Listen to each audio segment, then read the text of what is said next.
Hoy tenemos la última cátedra de la Cátedra Mercedes Rodrigo. Continúan los de la Universidad de San Buenaventura con la cátedra abierta, pero nosotros ya pues culminamos hoy el ciclo de conferencias de la Cátedra Mercedes Rodrigo. Tenemos entonces hoy a la psicóloga Ángela Esmeralda Hincapié Gómez. Ella nos va a hablar sobre la memoria colectiva. Ella es magíster en educación, convivencia y proyectos sociales de la Pontificia Universidad Javeriana. Es psicóloga de la Universidad de Antioquia y es docente y coordinadora académica de la especialización en psicología social de la Facultad de Psicología de la Universidad Bolivariana. Ella ya se dio la bienvenida, pero vamos a darle una súper bienvenida y darle los agradecimientos por acompañarnos hoy en esta actividad. Bienvenida, Esmeralda. También damos la bienvenida, obviamente, a las universidades que se encuentran conectadas a nivel nacional. Oli, gracias. Mucho gusto. Bueno, vamos a comenzar entonces esta última clase. En primer lugar, ubicándonos desde la perspectiva en que se piensa la psicología colectiva. ¿Sí? Lo que vamos a hacer es entonces ubicarnos en la psicología como una ciencia social. Ahora, la psicología como una ciencia social tiene antes de los años 70 el pensamiento de la psicología social como un campo de aplicación de la psicología. De esa psicología social que llamamos tradicional, aquí no vamos a hablar. Porque allí ubicamos la psicología social cognitiva, la psicología social conductista, la psicología social humanista, la psicología social psicoanalítica, que asume que la construcción de la subjetividad se va a entender a partir de los efectos que las condiciones sociales imponen al individuo. Esa es la psicología social de anterior a 1970. ¿Por qué hago énfasis en ello? Porque estamos en ese presupuesto asumiendo un asunto que a partir de los años 80 tratamos de superar. Y es asumir que la relación sociedad-sujeto es extrínseca. Es decir, que hay dos entidades: el sujeto afectado por una sociedad. Y en esa medida, las construcciones teóricas de la psicología individual piensan qué le pasa a ese sujeto por obra y gracia de esa sociedad.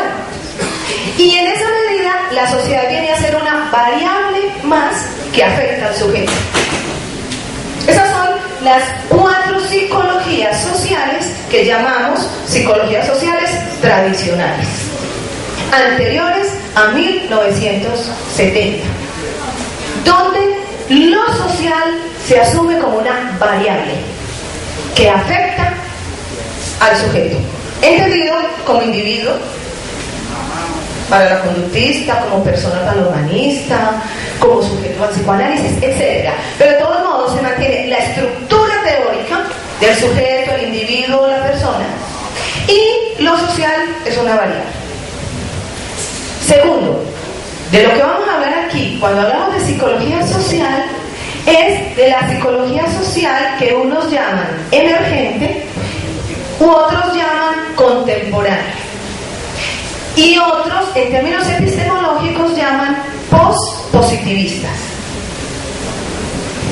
Esa psicología social se inscribe ya no en las construcciones teóricas del individuo, la persona o el sujeto, sino en las construcciones teóricas de la microsociología. Es decir, en las teorías que no piensan la interacción como la relación separada entre sujeto y sociedad, sino que piensa en la interacción como lo que constituye de manera simultánea al sujeto y a la sociedad. Entonces, la interacción deviene objeto de estudio de la psicología social. Ya no es un campo de aplicación. Ya no es que yo, con mis presupuestos teóricos del individuo, voy e intervengo grupos, voy e intervengo comunidades. Ya no se trata de eso. Ya es otra postura epistemológica que habla de la interacción como constitutiva de ambas realidades, la subjetiva y la social. Y en esta medida estamos hablando de, ahí sí entramos en tema, la construcción social de la subjetividad. Esa es la postura. Entonces, cuando hablamos de construcción social de la subjetividad, vamos a hacer otra comparación para aclarar los términos. Uno en el pregrado estudia procesos mentales, básicos y superiores, ¿cierto? Allí las teorías del individuo asumen procesos mentales tales como la memoria, ¿sí o no? Entonces nos enseñan la memoria como un proceso mental. La sociología, la antropología, la historia, la psicología social emergente estudia la memoria como una construcción social. Y en este sentido pone en el centro del análisis no lo mental, sino lo discursivo. Entonces nos vamos a centrar en la teoría del discurso. Ahora, cuando digo lo mental, dejo solo anotado porque no me puedo meter en terreno de quienes dominan el asunto de lo mental, pero sí, respecto a lo mental, cuando generamos discusiones con la psicología social contemporánea, ustedes diferenciarán en su pregrado lo mental como proceso o lo mental como función, o lo que hacen ahora la psicología cognitiva contemporánea, lo mental como intención. Y entonces ahí voy a tener que diferenciar también dos términos para que podamos empezar. Hoy se nunca vamos a poder empezar. Pero bueno, es como para construir un lenguaje común. Vamos a diferenciar dos términos. En una de las ramas de la psicología cognitiva hay avances maravillosos respecto a lo que son los procesos, lo que es el constructivismo, como aquello que coloca al sujeto en el centro de la acción para generar procesos problematizadores de incorporación de conocimiento, en tanto genera una interacción. Es decir, es activo, todos los desarrollos 100 años después de Piaget. Cuando yo digo la subjetividad como una construcción social, no estamos hablando de constructivismo. El constructivismo son los desarrollos de la psicología cognitiva que nos han ido explicando de qué manera el sujeto adquiere conocimientos de manera activa e interactiva. No. Cuando yo digo la subjetividad como construcción social, estoy hablando de construccionismo. Un fundamento epistemológico fundado por Kenneth Gergen y que ha bebido de las fuentes de la teoría de la complejidad. Entonces ya no hablamos de la sociedad como una estructura, como un montón de funciones, sino que ya hablamos de la sociedad como una sociedad compleja. Y entonces ahí necesitamos otras bases teóricas.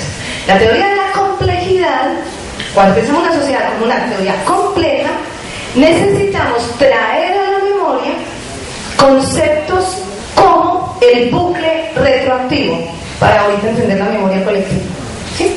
La retroactividad, la cibernética de segundo orden, en la medida en que cómo y a partir de qué y por gracia pienso. Y cómo eso genera modificaciones. Y entonces el me deja de ser el yo y se convierte en el yo social. Pero eso ya lo trabajamos con Carlos. Aclarados todos estos conceptos de punto de partida, entonces, por fin, vamos a hablar de la memoria. Y aquí no voy a hacer diferencia, para no caer en detalles, porque apenas tengo hora y media. No vamos a hacer diferencia de que si memoria colectiva o que si memoria social. Vamos a hablar de memoria. Memoria. ¿Cómo se entiende desde las ciencias sociales contemporáneas? Para mostrarles otro punto de vista distinto. O para mostrarles que estamos estudiando la memoria desde distintos lugares y que intentamos hacer relaciones de complementariedad desde esos distintos lugares. ¿Cierto? Los procesos discursivos implicados en la memoria y otros están estudiando los procesos mentales implicados en la memoria. Y eso se va complementando y vamos tratando de entender un poquito más esta vida. ¿Listo? Ok. Entonces, primero, la memoria. Ubicamos el primer tema. ¿Qué es lo básico para entender la perspectiva? Es decir, para entender el construccionismo social. Entonces vamos a decir unas 5 puntaditas del construccionismo social para ubicar la perspectiva. Bueno, esto ya lo trabajé, donde decía, hay una concepción tradicional de la memoria y hay una concepción psicosociológica de la memoria. ¿Cierto? Lo que estamos diciendo es que aquí vamos a hablar de la memoria como un proceso social e histórico. ¿Estamos listos en ese punto, cierto? Ok. Perspectiva. El construccionismo social. Vamos a decir las hipótesis básicas de las que partió Kenneth Gergen para decir que la realidad no es un hecho o un dato externo a mí que yo tengo que ir a descubrir, sino que la realidad la construyo en procesos discursivos. Si una comunidad está convencida que en la esquina de Tres Bocas hay brujas, hay brujas. Y los antropólogos lo entienden como pensamiento mágico y como eficacia simbólica. Y nosotros lo entendemos como construcción social discursiva. Pero es el equivalente a la eficacia simbólica de los antropólogos. ¿Cierto? La realidad social es una construcción. El primer asunto es que, y miren la palabra, los términos, las frases, las palabras, las prácticas sociales. En esa medida hablamos de los términos con los cuales comprendemos, son producto de intercambios activos. Entonces ahí ya estamos en otra categoría. El ser humano es un actor social. Y no nos metamos en las honduras, ni del sur del inconsciente, ni nada de eso. El ser humano es un actor social. Y cuando hablamos de activos y cooperativos, entramos en la lingüística de Wittgenstein. Estamos hablando ya de juegos del lenguaje, del último Wittgenstein. Cuando hablamos de juegos del lenguaje, estamos diciendo que el lenguaje, más allá de ser una función, es un juego. Un juego entre actores sociales que intentan cooperarse para comprenderse. Es decir, de entrada tiene que haber una intención de entender al otro. ¿Listo? Y cuando decimos históricamente situados, decimos que esos juegos de lenguaje están determinados por el momento histórico, por los intereses sociales, por las relaciones de poder. Y eso nos permite explicar por qué una teoría en una época tiene auge y en otra no. Por qué un conjunto de teorías surgen en un momento y por qué otras no, etcétera, etcétera.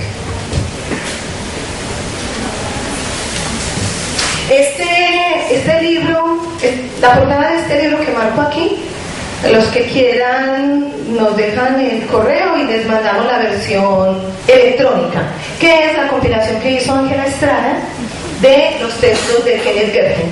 Y es ahí, en este libro, de donde saqué esta síntesis apretada. Segundo, dado lo anterior, estamos afirmando que una forma de comprensión, llámese teoría, llámese saber popular, llámese creencias, llámese costumbres, que una forma de comprensión prevalezca sobre otra, no depende tanto de qué tan verificable sea lo que esa forma de comprensión tiene. No depende tanto de que es la verdad con mayúscula empíricamente demostrada y por tanto es más ciencia. Y si es más ciencia y está más empíricamente demostrada, es la teoría hegemónica en una época dada. Todos lo sabemos por la historia, con los físicos. Teorías empíricamente demostradas fueron condenadas como que iban contra la Santa Madre Iglesia y no se impusieron como hegemónicas. Y se decía que eran bellaquerías de esos que querían acabar el reino de los cielos. Y eran teorías de lo más empírico, como en la física. Y en su momento histórico no fueron aceptadas. ¿Se acuerdan el lío del geocentrismo? ¿Se acuerdan los primeros problemas que tuvo Einstein? O sea, una cantidad de científicos con teorías totalmente demostrables no fueron teorías en su momento. ¿Por qué? Porque las condiciones sociales no estaban dadas para que la comunidad científica las aceptara como teorías. Pues le pasó al mismo Freud, ¿no? Que lo tildaron de pansexualista. Y la comunidad psiquiátrica, etc. Entonces, hay miles de ejemplos donde estamos diciendo que una teoría prevalezca no depende fundamentalmente de su capacidad de demostración, sino que depende fundamentalmente del momento histórico en que se le permita emerger. Depende fundamentalmente de lo que se dice de las vicisitudes de los procesos sociales. Eso es de los intereses económicos, políticos, etc. Eso es del momento histórico. Tercero, si eso es verdad, nos tocaría aceptar que las teorías o las formas de comprensión que se acuerden en una comunidad científica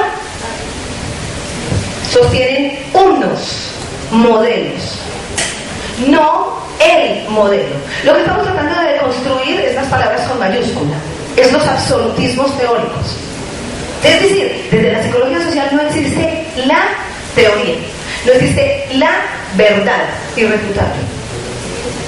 Entonces, con lo anterior llegamos a la conclusión de que una forma de comprensión lo que hace es sostener una versión del mundo. Cuando hablo de versión, estoy hablando de memoria. Una forma de comprensión lo que hace es defender un modelo teórico. Pero decir un modelo teórico no es decir el modelo teórico, no es decir la verdad. Epistemológicamente, ya nos lo han dicho los grandes epistemólogos, y hoy como dice el chat, ¿no es cierto? Entonces, ya nos lo han dicho todos, las teorías son construcciones sociales, son modelos. Todos creemos que el átomo es un puntico con un montón de rueditas alrededor girándole. Es una gráfica, es un modelo, es un invento para tratar de representar algo, pero no es sino eso. Y eso significa que cuando yo construyo una forma de explicación del mundo, en la medida que el lenguaje entre los seres humanos es metafórico, y la función de la metáfora es mostrar para ocultar. Y eso es lo que define la metáfora, ¿cierto? Yo le digo, como en el bachillerato, que los dientes blancos, como no sé qué, y uno se queda intrigado si era que tenía los ojos muy feos, que le saltaba tanto los dientes, o el líquido perlático, de no sé qué. Entonces, si la función de la metáfora es mostrar para ocultar, y el lenguaje es metafórico, y las construcciones teóricas son del lenguaje, en la medida en que yo postulo un modelo y defiendo un modelo, estoy excluyendo otros modelos. Entonces, eso nos muestra que existen dentro de distintas comunidades científicas distintas formas de entender la realidad social. Y eso ya nos empieza a mostrar que efectivamente la realidad es una construcción social. Y cuarto, Entonces, como el saber popular, como las creencias, como las costumbres, también el conocimiento científico es una práctica social. Que en el juego social puede ser instituida o instituyente. Para el caso de la psicología nació y por tanto es instituida como una psicología, y particularmente en Colombia, cognitiva. Y están emergiendo psicologías que tratan de ser instituyentes, que tratan de mostrar que hay otra manera de pensar. Entonces, el conocimiento científico es una práctica social e institucional, en el juego instituido-instituyente, ¿sí?, que expresa los intereses y las situaciones y las condiciones de una comunidad científica. Como conclusión de las tres anteriores. En ese sentido, vamos entrando a psicología ya. Desde la psicología social emergente o contemporánea o postpositivista, entonces no hay una relación extrínseca sujeto-sociedad. Hay una relación intrínseca. Tomás Ibáñez dice una frase que a mí me encanta. Es un tejido sin costuras. ¿Ustedes imaginan eso? Yo no he sido capaz, pero me suena divino. La relación sujeto-sociedad es un tejido sin costuras. Y en él, el sujeto es actor, que durante las interacciones se construye, es decir, construye su subjetividad y construye la sociedad. La realidad social. Y en esa medida, entonces, la realidad social y la subjetividad se construyen mediante prácticas sociales que desarrollamos en la vida cotidiana. Yo ahí subrayé mal. Prácticas sociales es la que habría que subrayar, porque vamos a trabajar en un momento la memoria como una práctica social. Y vamos a entender entonces el discurso no como un mapa del mundo ya dado, no como aquello que representa el mundo ya dado, sino como aquello que lo construye. Y ahí hay una larga discusión que aquí no acabamos de hacer entre lo que es el lenguaje como representación y el lenguaje como construcción. Ahí ustedes se leen a los lingüistas, a Wittgenstein, a Roth y a todos ellos, y van a entender la diferencia entre lo que es el lenguaje como representación del mundo, que quiere decir que supone un mundo externo a mí, del que yo tengo que descubrir sus leyes, y eso es perfecto para las ciencias naturales, y es perfecto para las ciencias físicas, y ahí es perfecto el modelo exacto matemático.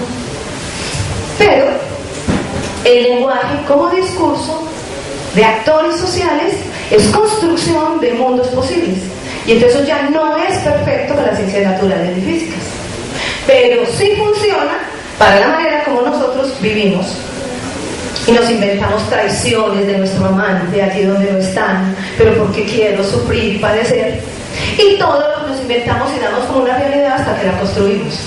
Entonces vamos a trabajar el discurso como un dispositivo de intercambio social, no el lenguaje como una representación de un mundo ya dado. O sea, me explico, el lenguaje como una representación del mundo ya dado funciona para las ciencias naturales, para todo el mundo de la psicología, dentro del mundo de las ciencias naturales. Pero aquí nos vamos a concentrar en el lenguaje como discurso, es decir, como un dispositivo de intercambio social. Estoy hablando muy duro, de rebajo, están cansados. No, ¿sabes qué? Un pequeño descanso. Qué pena. Ok. Si todo lo anterior es verdad, para cerrar el primer punto, que es la perspectiva construccionista, retomé una frase de Ibáñez que relaciona esas tres dimensiones del conocimiento, la realidad social y el sujeto. Y él propone, si cambiamos las costumbres, tenemos la posibilidad de cambiar la sociedad. Y si tenemos esa posibilidad, a la vez estaríamos cambiando a nosotros. Esa frase es una manera de decir que durante las interacciones se construye a la vez realidad social y subjetividad. Vamos al segundo punto entonces. Ya tenemos lista la perspectiva. Hasta ahí. ¿Hay preguntas? No puedo pedir preguntas todavía. Bueno. Entonces, segundo punto.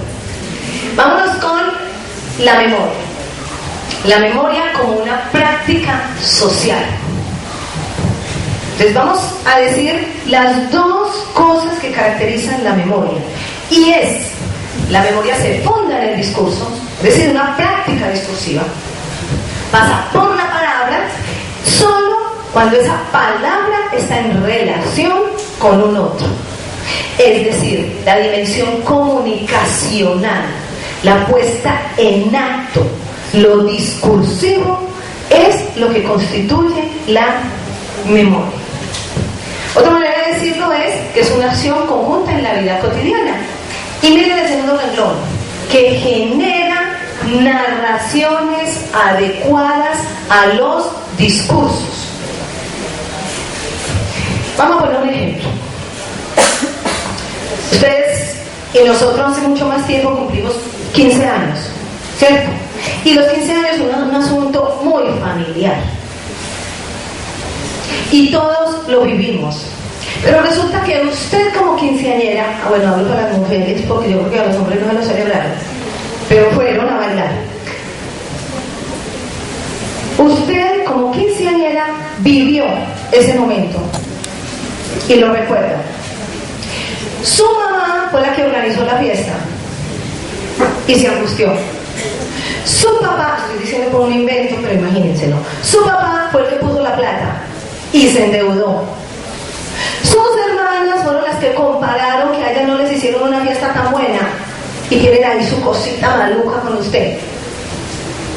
Su exnovio no pudo bailar el vals con usted y le tocó bailarlo al novio que acabó de tener hace un mes, etcétera, etcétera. Hay una cantidad de actores sociales implicados en ese evento que van a contar el minúsculo segundo de un vals, el tiempo estrecho de una horita de fiesta, y todos van a tener una versión distinta de los hechos, pero el hecho es el mismo. Es decir, que de los hechos se encargan los investigadores, que de las versiones y la emoción y la afectividad y las representaciones sociales que generan esas versiones de los hechos se encarguen los psicólogos. Y entonces en su familia a los 5 años va a haber peleas. Usted si es desagradecida, yo como me endeudé. Y la niña diciendo, ay, ¿cómo fue que no me dieron tal cosa? Y la mamá diciendo, yo que intenté hacerlo mejor. Y el exnovio que no estuvo, pero que volvió porque era el que amaba de verdad, ¿cómo fuiste capaz de bailar con él? Etcétera, etcétera. Y se dan las interacciones de actores que de manera cooperativa intentan, yo no sé si ponerse de acuerdo, pero al menos pelear, pero al menos defender su postura, pero al menos decir, yo lo vi. Y la otra decir, lo viste, pero no oíste lo que estábamos hablando, etcétera, etcétera. Lo que estamos diciendo entonces es que en ese contexto una narración adecuada es algo culturalmente aceptado, la celebración de los 15, evento importante y significativo para el paso de la niñez al mundo adulto, pero que aún siendo culturalmente aceptado, en el nivel microsocial, que es el que nos compete a los psicólogos, los juegos de las versiones tienen una implicación fundamental de nuestro quehacer psicológico. Entonces, cuando hablamos de memoria, hablamos fundamentalmente de versiones, pero que todas ellas son significativas en la medida en que están en un mismo universo histórico y cultural. Es decir, en términos macrosociales están contextualizados, en términos microsociales son diversos, Y es esa diversidad microsocial la que compete al psicólogo. Tercero, entonces, parafraseamos a Vázquez cuando decimos que la memoria es un mecanismo de construcción y resignificación. ¿Por qué resignificación? Usted está furiosa el día de los 15 años porque su papá no puso cualquier otra cosa más buena de esa fiesta. A los 10 años su papá se enferma y usted siente un alto agradecimiento de la entrega que tuvo su papá en los 15. Y usted resignifica el evento de los 15 años. Es decir, los 15 años no son su pasado. La celebración de sus 15 años son su presente. En la medida en que es en el acto discursivo presente que yo resignifico. Dicho de otra manera, el pasado no es el recuerdo. El pasado no es la memoria. Entonces, cuando hablamos de memoria, no hablamos de datos. Cuando hablamos de memoria, no hablamos de hechos. Hablamos de construcciones y resignificaciones en el presente. Bueno, con esto se daría un banquete los expertos en psicoanálisis, humanismo, etcétera, porque entonces hablamos de las memorias flash, hablamos de la libertad de recordar, hablamos de los recuerdos inhibidos, etcétera. Pero pensémoslo más en términos social y político hoy, porque es a lo que queremos llegar. Son narraciones adecuadas a los discursos que circulan, estamos contextualizados histórica y culturalmente. Y construcción y resignificación quiere decir un asunto que lo hablan divino los historiadores y los comunicadores. La memoria es viva. La memoria no es un banco de datos. La memoria actúa en los procesos comunicacionales entre actores cooperativos, es decir, que están en un mismo universo semántico. Entonces, eso lo retomamos de la charla, supongo, que se lo explicó el historiador, que es Ramón, cuando decimos que la memoria es activa. Si algo dice un libro es porque lo conversamos los seres humanos. Y por último, estamos hablando que esa memoria viva, presente, requiere incorporar a los diálogos cotidianos, al imaginario social, la activación del pasado. ¿Qué quiere decir eso? Que si esa memoria presente lo que hace es activar pasado y presente, en esos procesos de resignificación lo que se hace es responder a una necesidad que tenemos de construir futuro. Por lo tanto, la línea continua pasado, presente, futuro no existe. Existe presente, en el que se resignifican versiones que nadie nos garantiza que esas versiones sean la verdad, para que en función de los intereses adecuados a un momento histórico se construyan sueños, es decir, futuro.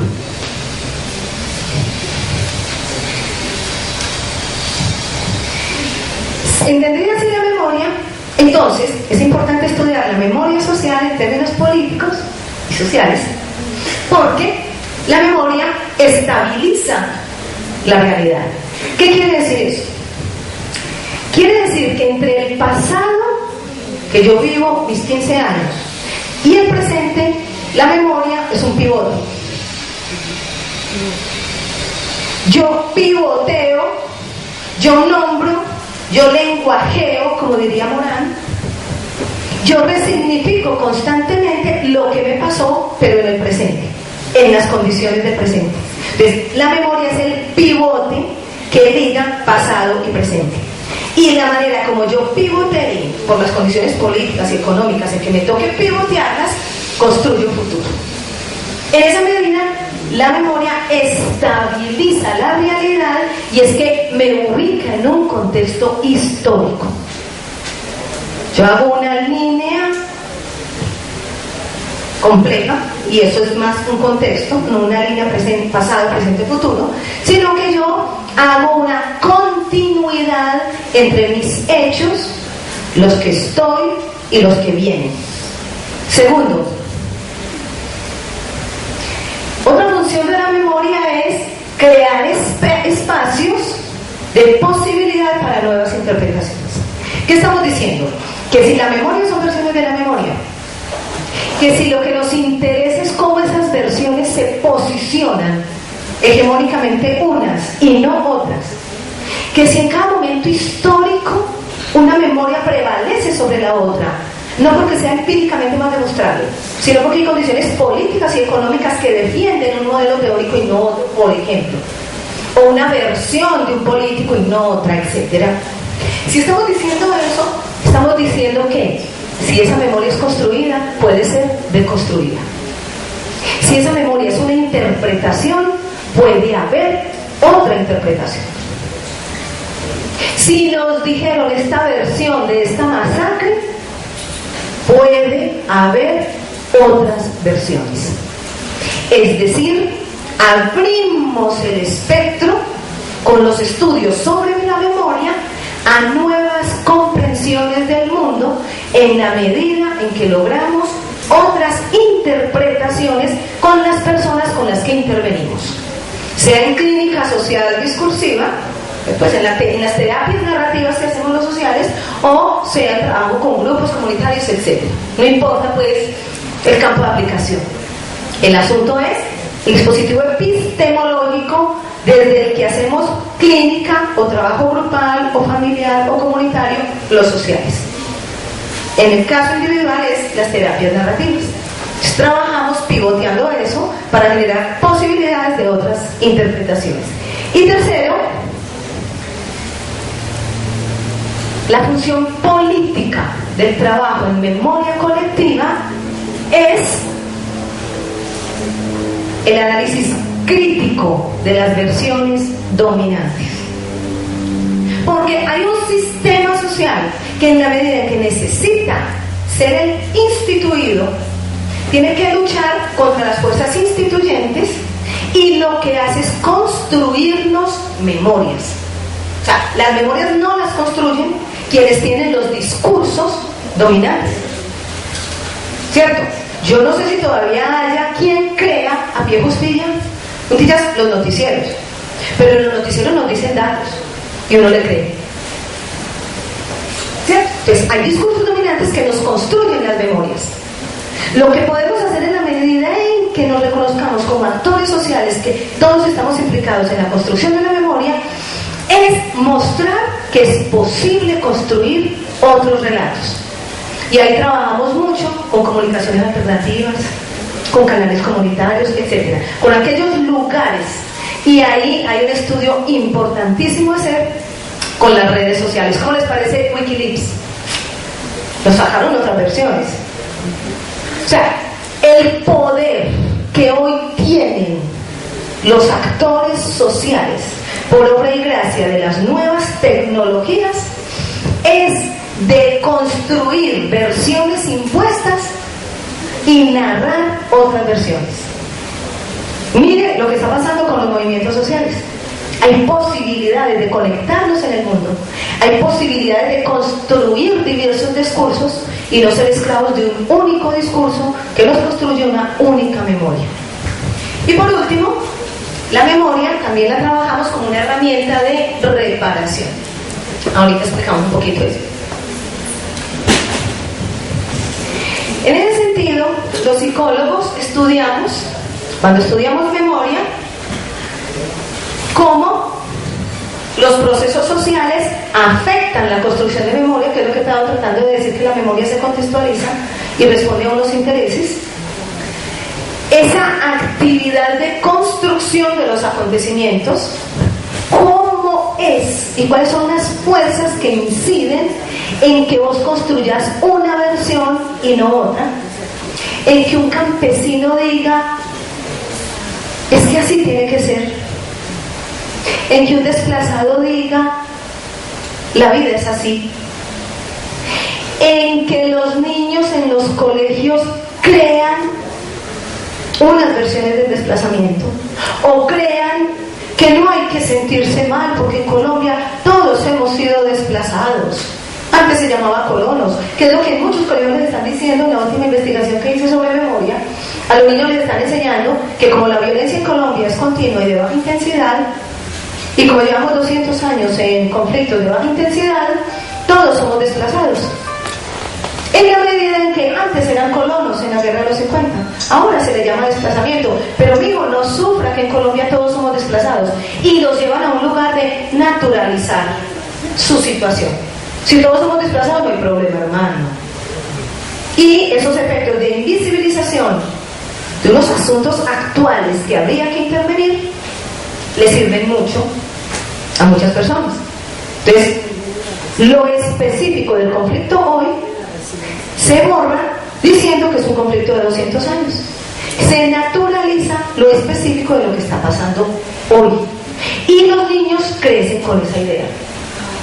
Entonces, ahí hay que hacer una intervención grandísima con Secretaría de Educación, que es lo que estamos intentando, en cómo estamos enseñando la historia.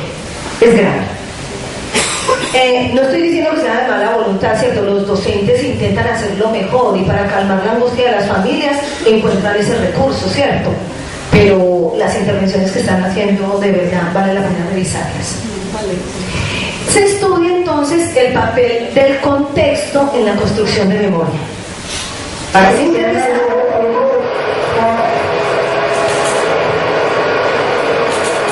Buenos días. Ya. Por favor, le pedimos a la Universidad Conectada que mantenga los micrófonos apagados. Muchísimas gracias. Ok, entonces decimos que el estudio de la memoria requiere estudiar el papel del contexto en mínimo 3 dimensiones. El contexto, piensen en el contexto colombiano, en los últimos 10 años de Colombia. Ubíquenlo ahí. ¿Cuáles son los significados que induce este contexto? Ustedes han notado que en las noticias, en cuestión de 3 meses, del mismo personaje se dice el señor X. Buenos días. Disculpa, lo que pasa es que no se alcanza a escuchar acá en la Universidad de Sabana. Vamos a ver si El corregimos. sonido de la transmisión. Listo, vamos a ver si corregimos. Las otras universidades nos esperan un minuto que estamos atendiendo el sonido de la Universidad de La Sabana, ¿sí?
Buenos días.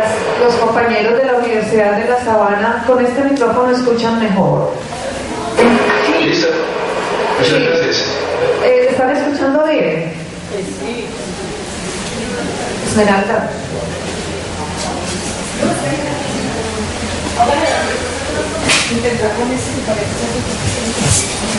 Así escuchan mejor, Sabana. ¿Por qué no le preguntamos a los de la Sabana si cuando te escuchas? Entonces tengo que volver a empezar. Qué pena, Universidad de la Sabana. Lo que llevamos hasta ahora es, primer punto, ¿desde qué perspectiva estudiamos? Pero nada, parece mentira. Puede sonar, pero debo emitir sonido. ¿Cómo? ¿Me repites? Dejó de emitir el sonido. Ya no hay sonido. Pero si no te están escuchando ahí. Me acaba de decir que dejó de emitir el sonido. ¿Sabana qué? Ministro, mira, es que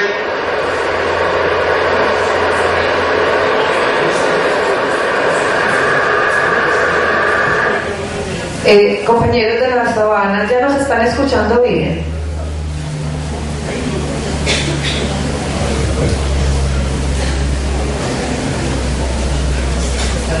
Sí.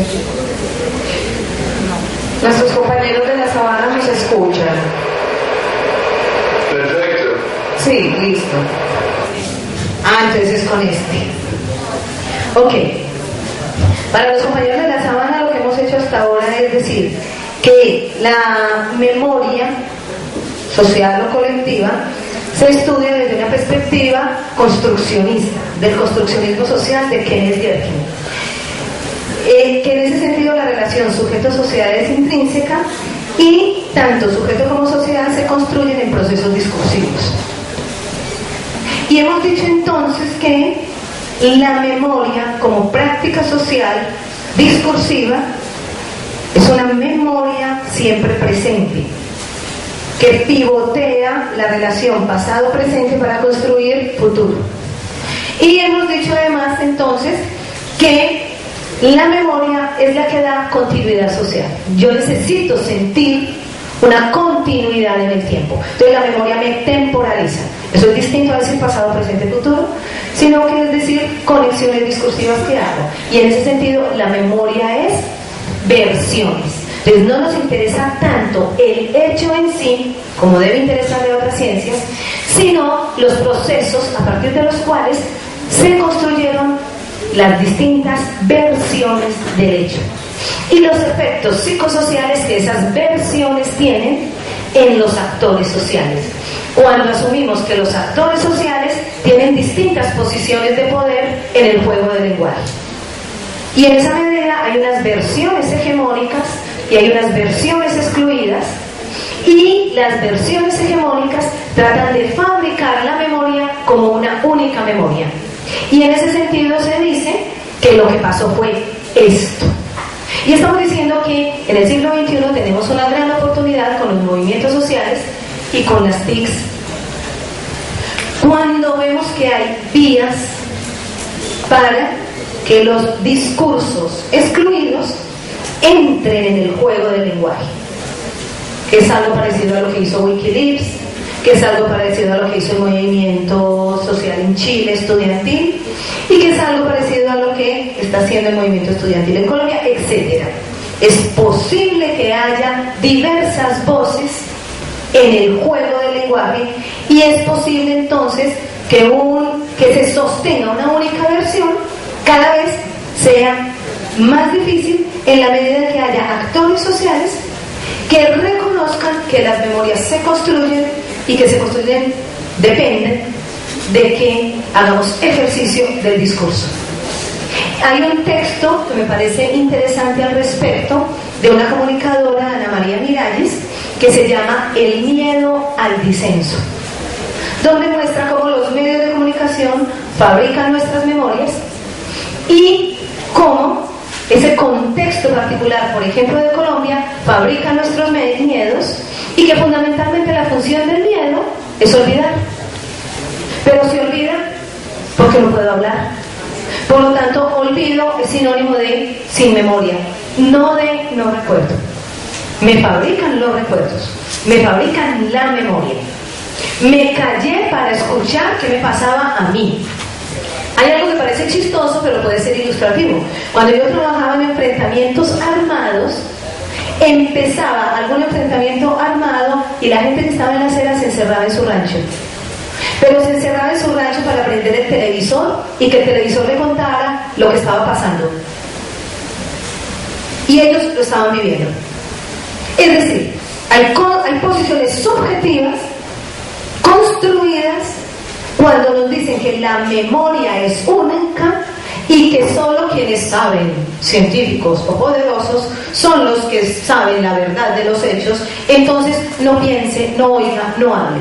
Siéntese a ver el televisor que yo le digo a usted qué le está pasando. Eso es algo que llamamos versiones hegemónicas de la memoria. La memoria no se la fabrica.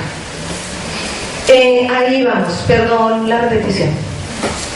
Estamos diciendo entonces que cuando desde esta perspectiva estudiamos la memoria, lo que tenemos que hacer es el análisis del papel de contexto.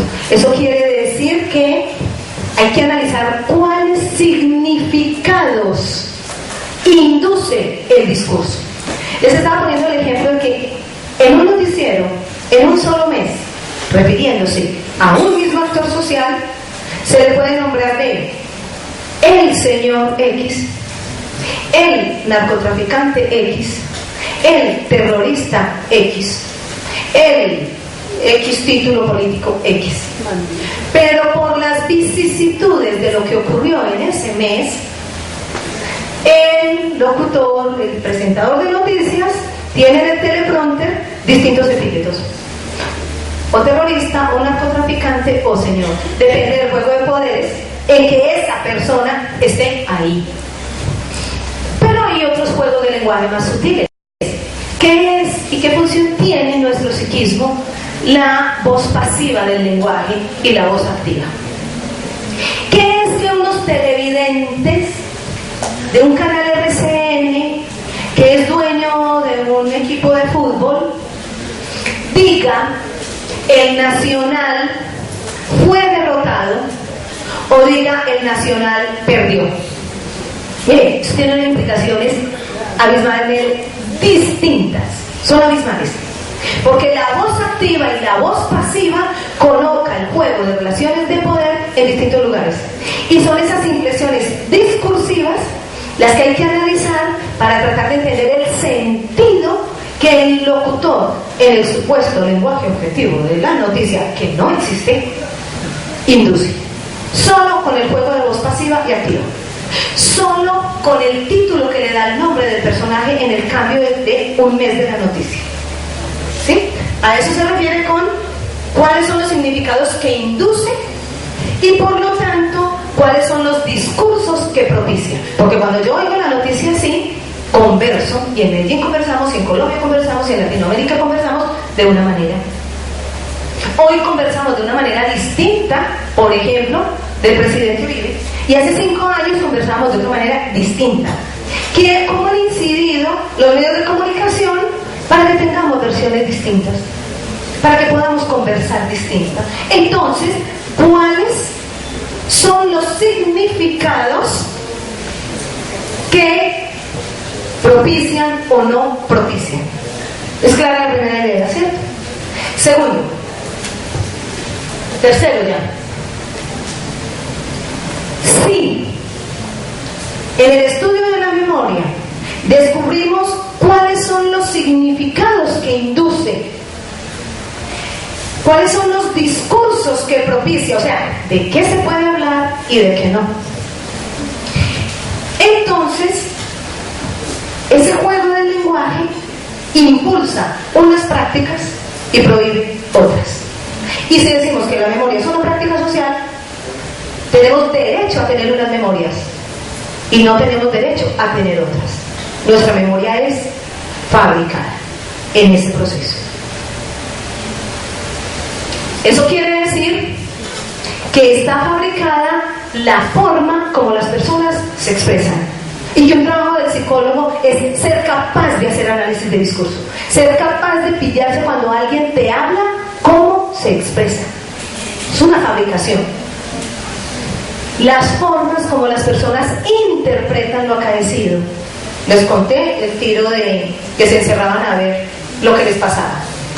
Les conté el tiro de que una señora decía que lo que ella tenía que hacer con sus hijas era enseñarles a lavar, porque su estirpe y su apellido era para hacer lavanderas. Y Dios lo había dicho así. Y la sociedad lo había dicho así, y además los jefes y los esclavistas. Pero ella no pensaba que los esclavistas fueran.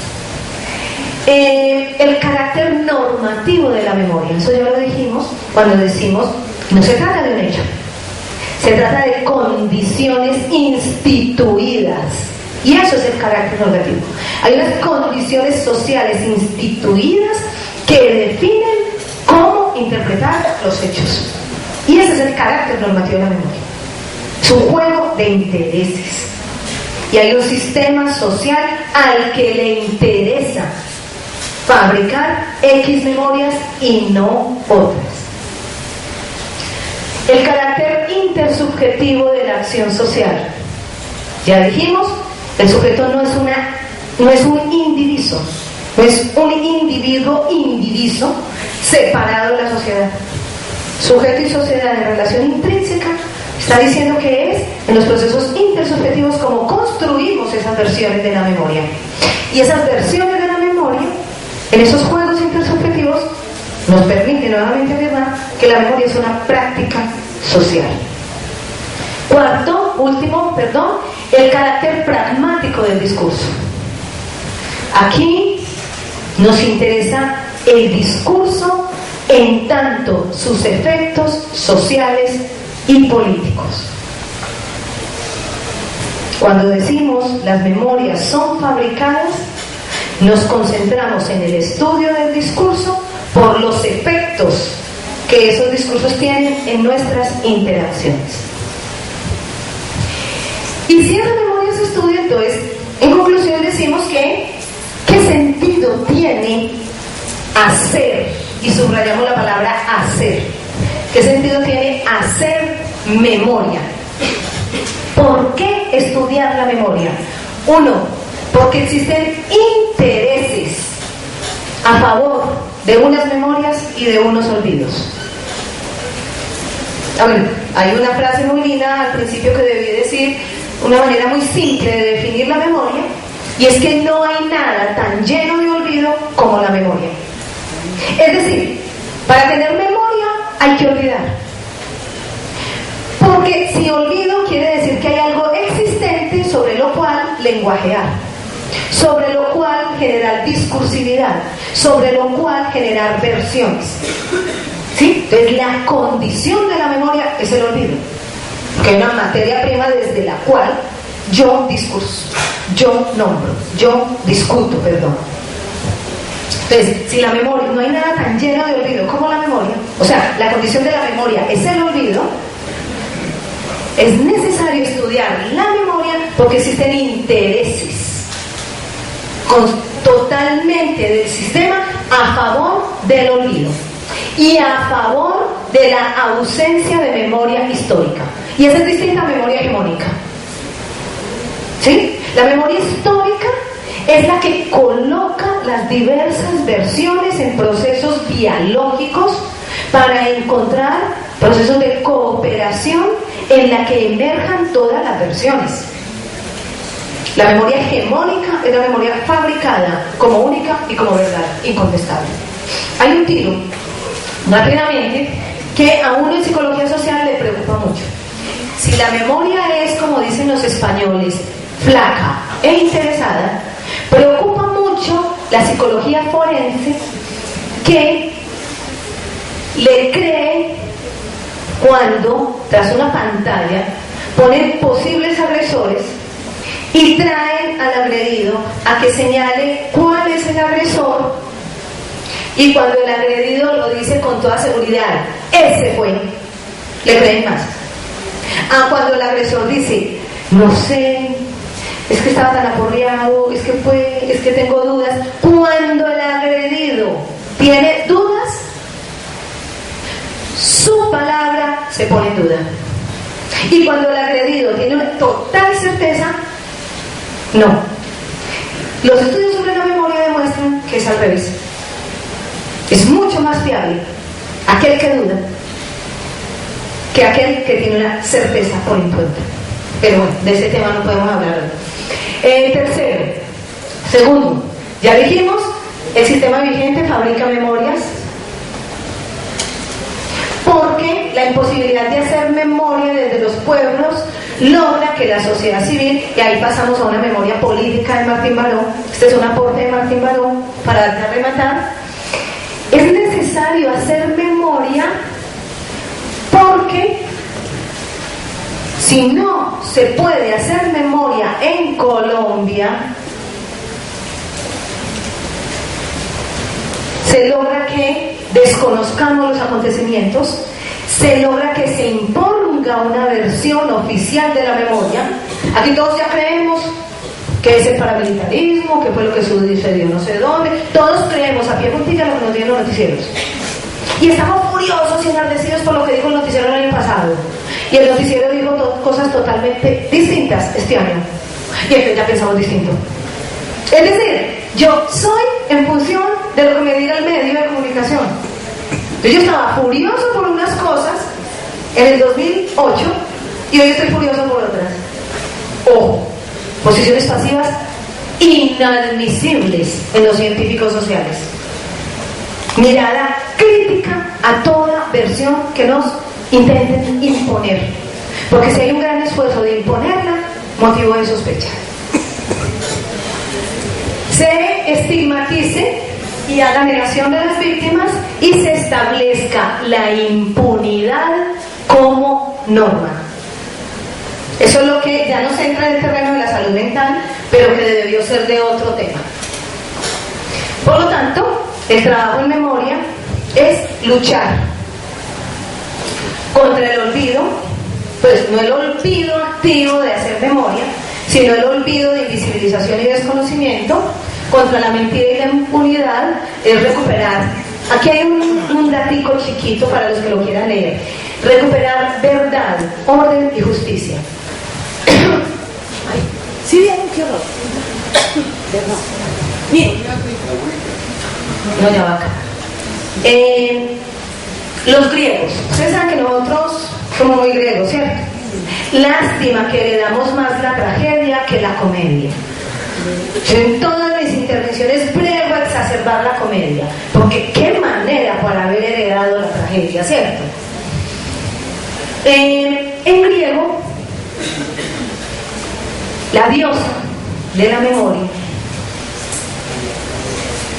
envió a Hesíodo a que recuperara el orden en la tierra, porque los humanos habían perdido la mesura. ¿Y que por qué habían perdido la mesura? Porque habían olvidado el orden impuesto por Zeus. ¿Y sabe en griego cómo se dijo olvidar? Se dijo lete. Lete es olvidar. Y entonces después si le ponemos una A lete y queda aleteia, quiere decir verdad. Por lo tanto, para los griegos, memoria y verdad son sinónimos. Hagan el rastreo, es una historia bien bonita. Y olvidar la mesura, generar el caos, es sinónimo de negación de la memoria. Por lo tanto, sin memoria es caos, sin memoria es desorden, sin memoria es injusticia, sin memoria es impunidad, y memoria es orden, justicia y verdad. Esto lo traigo desde los griegos, no es lo que lean a Hesíodo o a Némesis y con lo tenemos. Por eso decimos que hay que recuperar el orden, recuperar la verdad y la justicia. Y eso para los griegos es sinónimo de memoria. Para ello tendríamos que ser todos actores sociales, tendrían que tener un lugar los distintos relatos y las distintas versiones. Y los procesos de trabajo serían la participación colectiva, reconstruir el tejido social, fomentar el trabajo en grupo. Esto quiere decir apropiarse de la memoria histórica.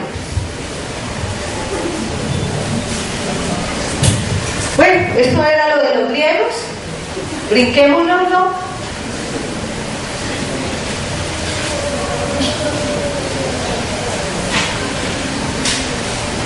Ya lo expliqué.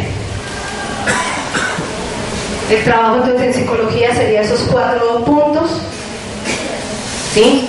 Interpretar los relatos, los contextos, reconstruir identidad. No la voy a trabajar porque ya la trabajaron con Carlos, pero básicamente son las 3 dimensiones de la identidad: condición, posición y situación.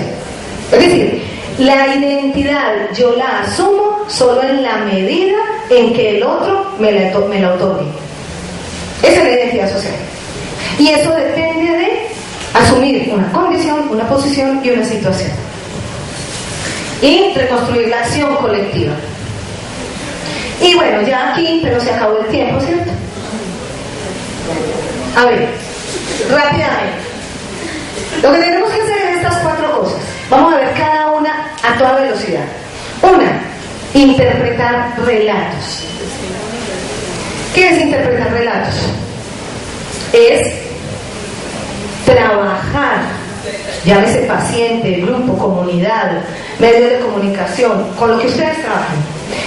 Trabajar en función de revelar cuáles son los intereses escondidos que hay cuando hay muchas ganas de imponer una versión de los hechos. Siempre el lenguaje metafórico te oculta algo.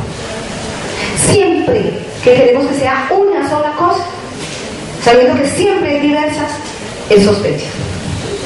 Trabajar, por tanto, con aquellos a los que les excluyeron la posibilidad de la palabra, o sea, de la memoria, construir con ellos la memoria y construir con ellos nuevos sueños. Eso significa que hay significados para las distintas versiones y que esas distintas versiones son válidas en la medida en que son distintas circunstancias, y eso nos permitiría reconstruir nuevas vidas para nuevas significaciones y sentidos. Miren, mis hermanos son lo más autoritarios, y cuando manejan, cuando dirigen su gabinete, cuando hacen cualquier cosa, se sorprenden de, pero mira qué gran charro, qué ilogicidad. Oíste, pero es que solo se le ocurre a ese. Oíste, qué manera tan irresponsable de pensar. Es decir, imposibilidad absoluta de entender que existen otros universos semánticos y por tanto otras posiciones y por tanto otros significados de las experiencias con otros sentidos en otras circunstancias. ¿Y qué? Pues este muchacho no quiere estudiar. ¿Y qué? Está haciendo deporte. Oíste, ese muchacho no quiere, si no puedes vivir pasando bueno, y vos no quieres sino vivir pasando maluco. Pues, o sea, ¿por qué uno no le pone al otro la posición inversa para que se dé cuenta que hay momentos para todo, que eso se va tejiendo, que hay que hacerlo flexible, que la formación lleva un ritmo, etc.? Pero unos radicalismos, unos absolutismos que impiden el diálogo en las distintas posiciones. Yo, ¿cómo hago para decir una frase tan absoluta de este muchacho no quiere vivir pasando bueno? Pues, maravilloso, ¿o no? Delicioso. Reconstrucción de nuevas vidas con nuevas significaciones y sentidos. El segundo es interpretar contextos, porque los contextos son el marco de la interacción, son el juego de intereses, son la lucha de poderes, y en esa lucha de poderes hay diversidad. Y por último, reconstruir las identidades. Ya les dije las dimensiones de la identidad: situación, posición y condición, y reconstruir la acción colectiva. Hasta ahí creo que me dio el tiempo exacto. Bueno, entonces ya que sigue. Preguntas. O contestamos el examen. Bueno, vamos a mirar algunas preguntas y vamos a trabajar el examen. ¿Qué preguntas hay? ¿Cómo la vieron? Ahí hay una.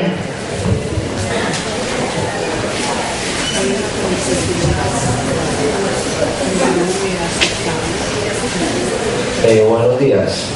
Yo no soy estudiante de psicología, listo. No, estoy acá porque, bueno, de pura casualidad de las cátedras que debo hacer caía una buena. Usualmente no lo son. Cuando usted empezó, dio una fecha en la cual se había empezado como a pensarse todo este asunto de la psicología como de los grupos, ¿cierto? Como la fecha de los 70s.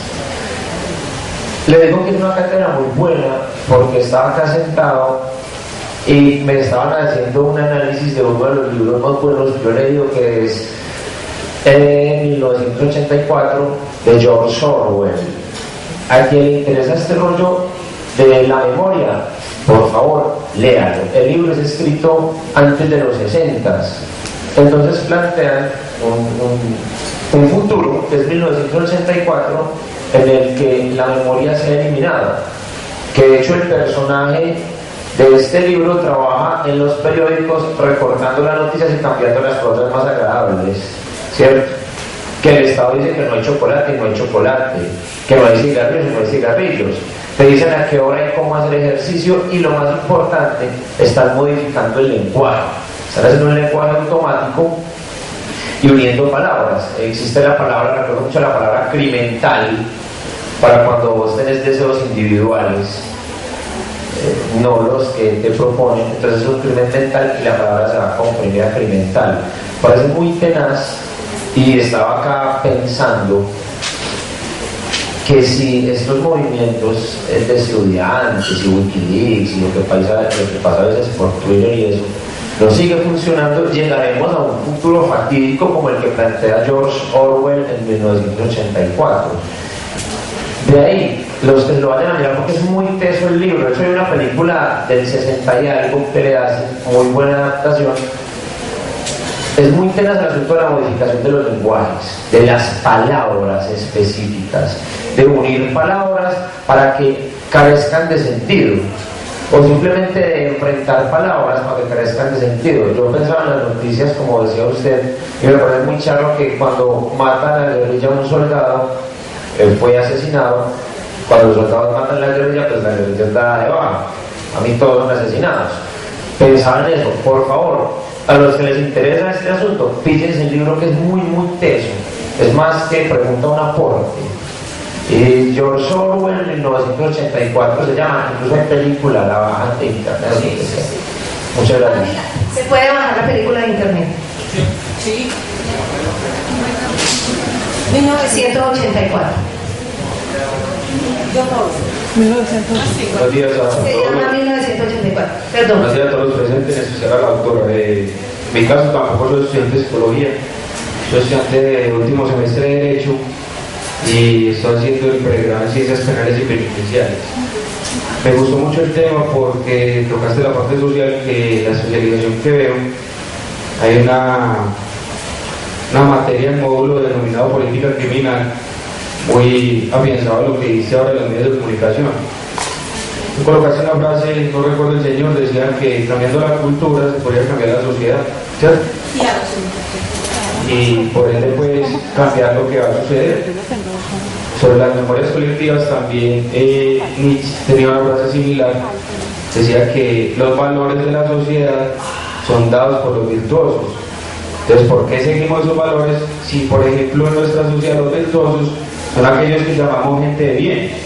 Pero esa gente de bien es como el señor que usted expresó ahora en la cátedra, que antes pensaba, porque tú dices pensábamos. Afortunadamente me saco pues de esa bolsa porque nunca voté por el señor. Pero en su mayoría pensaron, digo, ¿cómo hacer? Y le pregunto, y esa es la pregunta, para cambiar esa cultura, cuando la cultura nos es dada por la manipulación de los medios económicos, de la masa, de aquellos que detentan pues los medios de producción en este país, los que manejan la cultura, ellos son los que manejan los valores y obviamente los medios de comunicación. O sea, ¿cómo hacer para cambiar eso acá? Inclusive yo le pondría un asunto de mayor hondura. Si ellos son los que definen la validez o no de las comunidades científicas, y las comunidades científicas son las que construyen cuerpos teóricos, y si a los cuerpos teóricos les suponen el principio, entre comillas, de verdad, como cuando en una publicidad se dice científicamente comprobado. La gente, todavía estamos en una modernidad donde creemos que existe la verdad, que es racional cuando fundamentalmente somos emocionales, y que esas racionalidades pasan por principios de verificación objetivables. Entonces, si todavía las sociedades estamos en esa modernidad objetivable, por eso decía yo que estaba hablando desde las posturas epistemológicas pospositivistas, y es porque nosotros no creemos que para las relaciones sociales haya que pensarnos como un mundo natural, orgánico, biológico, sino como un mundo del discurso. Es muy complicado que se sigan haciendo reduccionismos teóricos de trasladar para fenómenos sociales y discursivos principios epistemológicos de lo natural y orgánico. Porque entonces nosotros somos mucho más que un organismo, no solamente, no lo estoy desconociendo, estoy asumiendo otra dimensión de lo humano que es la discursiva. Pero cuando todo lo reducimos al nivel orgánico, biológico, natural y trabajamos epistemológicamente desde esa objetividad, es muy complicado porque los constructos teóricos válidos y hegemónicos que nos van a dictar lo que es la verdad van a venir de ese mundo natural. No en vano los sistemas sociales históricamente inequitativos, excluyentes, con historia de impunidades maquiavélicas, defiendan tanto el presupuesto mundial para estudios desde la objetividad, desde las ciencias naturales, jamás para estudios sobre lo que es la realidad social. Y en esa desventaja del juego de poderes, lo único que le queda a las teorías del discurso, a las teorías emergentes, es hacer uso de lo que esa misma tecnología ha ido permitiendo, y es ir mostrando que sí, que la realidad es construida, que sí, que somos responsables de lo que decimos, y que eso coloca a todo individuo en una posición muy incómoda. Asuma lo que está diciendo, porque con lo que está diciendo está construyendo realidad. No se escude en la objetividad de los hechos. No es la neutralidad de la ciencia de yo construir la bomba atómica y los políticos decidan si la tiran o no. La teoría del discurso te coloca en la posición incómoda de no dividir esos dos asuntos, de estar integrados en uno, porque el poder de la palabra construye realidades. Entonces, asuma en cada momento de su historia lo que dice y hace. No se escude en la neutralidad. Y esas posiciones son tan incómodas, y sobre todo para los poderes hegemónicos, que no tienen posibilidad desde ellos de ser instituidas, pero desde ellos sí de permitirlas como un acto democrático, pero que en tanto instituyentes lo que hace es legitimarlos a ellos como instituidas, ¿cierto? Yo admito la diversidad, yo admito que existan estas pobres versiones emergentes, carretudas, yo soy democrático, pero es un juego de lenguaje también, porque la ciencia dura seguirá siendo la ciencia objetiva. Ahí lo único que nos queda, como decíamos, pistas, es el juego del consumo y el juego de la tecnología. Y esos son los discursos emergentes. Vamos a ver para dónde vamos. El riesgo es que nos creamos en esas democracias. Ustedes saben, y Morán lo decía, lo único que no soporta la democracia es la democracia misma. Porque es un juego. ¿Sí? Como lo enseñaba Maquiavélico, aparenta que escuchas a tus contradictores para que te admiren más. Ya Maquiavelo lo había dicho hace años. Entonces también es un riesgo de la ingenuidad. Sí. ¿Cómo vender, muy buenos días, cómo vender la idea de la sociedad de hacer memoria ante algo ambiguo que yo vi en la exposición o una contradicción que logré ver? Y es, si en la primera parte de la exposición dijiste que una reconstrucción no significaba necesariamente una verdad, al yo reconstruir algo, yo necesariamente no estoy diciendo una verdad Y la última parte dices que uno de los objetivos de la memoria es construir la verdad. Entonces, ¿cómo construir algo de la que a mí no me dieron garantía de verdad? Ok, en las primeras diapositivas esa verdad estaba con mayúscula y en las últimas con minúscula. Cuando usamos la verdad con minúscula, estamos hablando de la verdad como versiones posibles de ser construidas como un campo semántico acordado por una comunidad en la que decimos, listo, vamos a apostarle a esto. ¿Sí? Entonces, la verdad como acuerdo discursivo, la verdad como construida por una comunidad, sea científica o de saber popular, de lo que se quiera, la verdad construida como un acuerdo de versiones es con minúscula, en la medida en que se reconoce que no es una verdad absoluta, que no es una verdad que cree en los hechos de la naturaleza. La verdad con mayúscula es la que supone la verificación empírica, que esas verdades de las ciencias naturales exactas, divinas, maravillosas, también soy ingeniera, pero eso hay que trabajarlo en los ámbitos de la naturaleza, ¿cierto? Esas verdades son necesarias, pero en términos de una realidad natural, orgánica. Pero en la realidad social tratamos de impulsar las verdades con minúscula, y es lograr que se exacerben el mayor número de versiones, actores sociales posibles, para que sea una verdad o una memoria colectiva de pueblo, no una verdad única impuesta por un sistema. Es como la diferencia. No sé si... ¿Sí?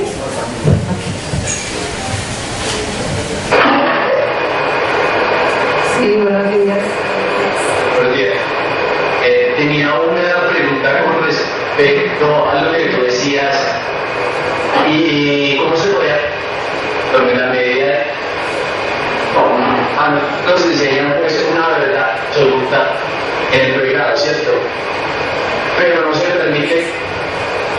permite como reflexiones igual con respecto a como que se cohibe. Compañero, te estamos escuchando entrecortado. ¿Puedes por favor repetir la pregunta? Bueno,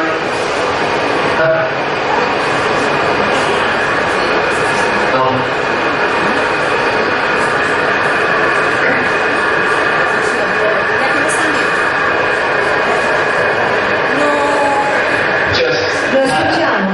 Lo escuchamos. Querías acercar el micrófono y hablar despacio a ver si escuchamos. ¿Me escuchas? Ahí sí. Listo, perfecto. Bueno, la pregunta. Voy a pensar y...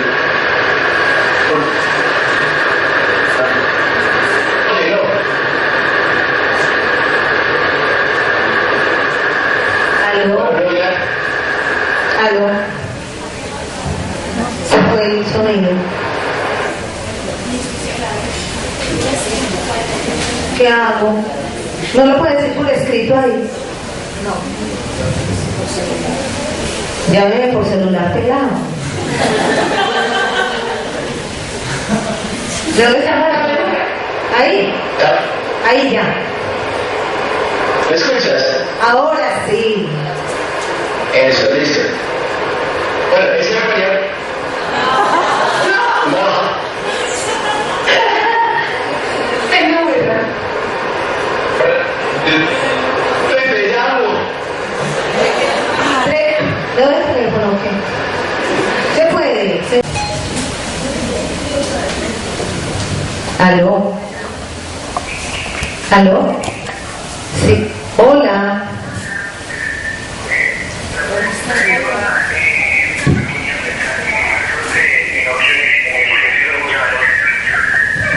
¿Cómo? Otra vez.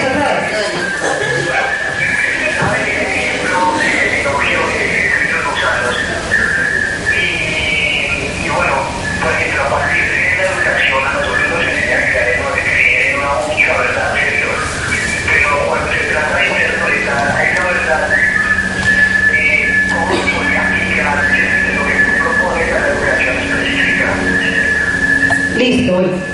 En principio, vale la pena tomar con mesura Eso de que en la educación no nos permiten interpretar lo que se presenta como una verdad absoluta. Yo creo que en educación hemos avanzado y creo que muchos docentes al iniciar los cursos, la primera condición que ponemos para el curso es: no le crean la teoría. Yo le voy a decir construcciones de esta teoría, propuestas, mapas mentales, representaciones si se quiere, para que usted tenga la capacidad interpretativa, que es sinónimo de no creer, que es sinónimo de someter a la prueba de su inteligencia la coherencia de ese discurso. Es decir, cuando uno educa en función de competencias, y una muy básica es la interpretativa, la condición para interpretar es partir de una lectura crítica del texto. Y una lectura crítica del texto es someter a escrutinio ese discurso. Es leerse ese autor. Es contextualizar las condiciones sociales en las que ese autor produjo. ¿Quién lo contrató? Cuando yo les digo un chiste a los estudiantes, cuando yo daba psicología general, no me he vuelto a dar, qué pesar decir que me dé psicología general. Cuando yo empezaba psicología general hace muchos años, en mi juventud, yo les contaba chistes como estos: muchachos, Guasón un publicista, y le pusieron una tarea. A ese publicista le dijeron: hermano, pilas, que se vienen los 50 años de Estados Unidos, hermano. Pilas, que aquí hay que manejar otros mecanismos para que la gente funcione como tiene que ser. Es decir, eso fue un diseño publicitario que después se nos convirtió en teoría y ciencia, es otro cuento. Y nada más nos cuentan esa versión de la historia. No nos cuentan el origen negociado y publicitario de lo que los planes norteamericanos necesitaban para sus próximos 50 años. Entonces, si ven que cada uno le cuentan historias. Entonces, cada uno le cuentan historias, siempre tenerlo presente, que es una historia, que es un cuento, que es una versión. Y si algo puede hacer un estudiante brillante, es exigirle un mínimo de respeto al docente, y es que siempre tenga presente que lo que está dando es una teoría. Y una teoría es un modelo, y una teoría es una versión, y una teoría es una representación del mundo, no es el mundo mismo. Y que lo primero que tenga que hacer para empezar con cualquier teoría es dar los 5 principios mínimos que le dan legitimidad a cualquier constructo teórico. Un principio epistemológico, un principio ontológico, un principio metodológico, un principio político y un principio ético. Lo que pasa es que, escudados en el positivismo y en la objetividad, generalmente damos nada más 3 principios: el ontológico, el epistemológico y el metodológico. Y obviamos el político y el ético, porque como somos neutrales y objetivos, no nos metemos con los pies. Y es ahí donde hay que dar el debate para uno poder tener elementos para leer de manera crítica a los autores. Llámese un viejito barbudito divino Freud, llámese un señor alto divino algo neurótico Lacan, llámese un publicista Watson, llámese un divino hermoso Ash, llámese el que se llame, llámese un, ¿cómo se le dice?, sindicalista. Las mejores letras que han tenido la psicología social en los últimos 20 años fue Tomás Ibáñez. Los mejores libros y más vendidos en el mundo entero y traducidos a más de 15 idiomas son los de Tomás Ibáñez. Y decidió no más academia, solo sindicalismo. Y lo perdimos como escritor. Llámese el que se llame, leámoslo críticamente. Entonces yo creo que, aunque estemos en un contexto donde claramente todavía se respetan los discursos hegemónicos como verdad absoluta, estamos entrando en una educación por competencias que implica lecturas críticas para poder hacer interpretación. ¿Listo? Muy buenos días. Bueno, aceptando esa necesidad de la mirada crítica de los espectadores, de los lectores, oyentes, hablando del tema puntual de medios de comunicación que ahora citabas, y aceptando también el tema de la subjetividad incluso del comunicador en el hecho de la decisión de qué tema presentar, de qué enfoque dar, de qué o cuáles fuentes utilizar y de cuáles de las fuentes consultadas qué publicar, pero también entendiendo que hay datos objetivos, como cuántos disparos recibió una persona, a qué horas fue, o sea, hay parte objetiva en el mismo hecho que se presenta. Bueno, no sería negar esa condición de sujeto a ese periodista que, porque lo mencionabas, que variaba su interpretación, que de pronto la misma realidad le muestra que ese pasado en el que estuvo interpretando esa información estuvo errado. No sería también como satanizar la posibilidad de que ese sujeto varíe su interpretación y que al variar su interpretación varíe la forma en que presenta esa información en un tiempo distinto. Claro, no, lo que estamos tratando de decir es que en el juego del lenguaje hablamos de versiones. Las versiones son libretos. Los libretos los determina, los juzga, los evalúa alguien. Es lo que se llama censura, ¿no? En los noticieros hay libretos, hay quienes editan, hay quienes seleccionan cuál es una noticia. Entonces, cuando hablamos de memoria hablamos de versiones, cuando hablamos de versiones hablamos de discursos, cuando hablamos de discursos hablamos de libretos. Y los libretos son construidos por alguien. Cuando hablamos de alguien, estamos hablando de alguien como dispositivo de poder, a lo Michel Foucault. O sea, no es un alguien materializado en Juan, no es Juan. Es un libreto acorde a la situación de ese momento en un juego de poderes. Y ese libreto es el que se permite pasar por ese canal a esa hora. Eso es lo que se llama censura, ¿cierto? Ahora, para disimular la censura, lo que yo digo es que existen juegos de lenguaje, de orden de la noticia, voz pasiva, voz activa, etc. Para decir lo que vos tenés toda la razón, datos. Entonces, aquí lo que estamos analizando no es el dato. Fueron 5 disparos. No hay discusión. Fueron 5 disparos. Pero lo que estamos analizando es el orden de la noticia, el lugar en que se puso la noticia, la voz pasiva o activa, el tipo de metáforas usadas para designar los 5 disparos. Entonces, si hay un hecho, los 5 disparos. Pero lo que tiene efectos intersubjetivos y por tanto sociales son las formas discursivas, retóricas, literarias en que se habla de esos 5 disparos. Independientemente que al año descubran que no fueron 40 los masacrados, sino 10, como la noticia en estos días. Independientemente de eso, en cada uno de los 2 momentos, lo que nos interesa interpretar es la forma discursiva, el uso retórico, gramatical, los sofismas de distracción que en ese momento en que había que hablar de esos 5 disparos se le impusieron al libreto, porque el periodista solo obedece, pues, el presentador de noticias. Pero lo que tenemos que analizar es el libreto. No estoy satanizando el hecho de que haya que hablar de los 5 disparos, sino cómo, cuál es la retórica en juego, cuál es el juego del lenguaje. No sé si me explico.